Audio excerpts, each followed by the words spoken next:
ગુજરાતના પ્રદેશ પ્રમુખ જગદીશ વિશ્વકર્મા દ્વારા જે જ્ઞાનીબેન ઠાકોર વિશે સાડીના પલ્લુ જેવું નિવેદન આપવામાં આવ્યું છે, તે ભાજપના પ્રદેશ પ્રમુખ દ્વારા જે આ નિવેદન આપવામાં આવ્યું છે, ભાજપના નેતાઓની આ માનસિકતા દર્શાવે છે. આ નારી સન્માનનું, નારી શક્તિનું અને સમગ્ર ગુજરાતના ઠાકોર સમાજનું ઘોર અપમાન છે. જગદીશ વિશ્વકર્મા જાહેરમાં જો માફી નહીં માગે તો આવનારા દિવસોમાં સમગ્ર ગુજરાતમાં ઠાકોર સમાજ તેમજ અરવલ્લી યુથ કોંગ્રેસ અને સમગ્ર ગુજરાત કોંગ્રેસ દ્વારા આ બાબતે સખત ઉગ્ર વિરોધ કરવામાં આવશે. અને આજે આ બાબતે અમે અરવલ્લી જિલ્લા કલેક્ટર સાહેબને આવેદનપત્ર આપવા માટે આવ્યા છે.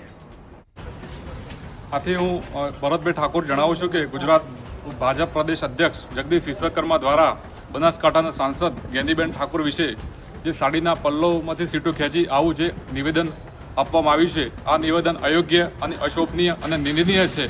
અને આ જગદીશ વિશ્વકર્મા મહિલા વિરોધી માનસિકતા ધરાવતા હોવાનું એમના આ નિવેદન પરથી સ્પષ્ટ થાય છે. અને જ્ઞાનીબેન ઠાકોરે સમગ્ર ઉત્તર ગુજરાતના ઠાકોર નેતા છે અને એક બનાસની બેન અને સમગ્ર ગુજરાતનું નારી શક્તિનું ગૌરવ છે. અને જ્ઞાનીબેનને પોતાની જાત મહેનતથી, પોતાની રીતે પ્રયત્નોથી એ પોતે નેતૃત્વ તરીકે, મહિલા નેતૃત્વ તરીકે ઉભરી આવ્યા છે.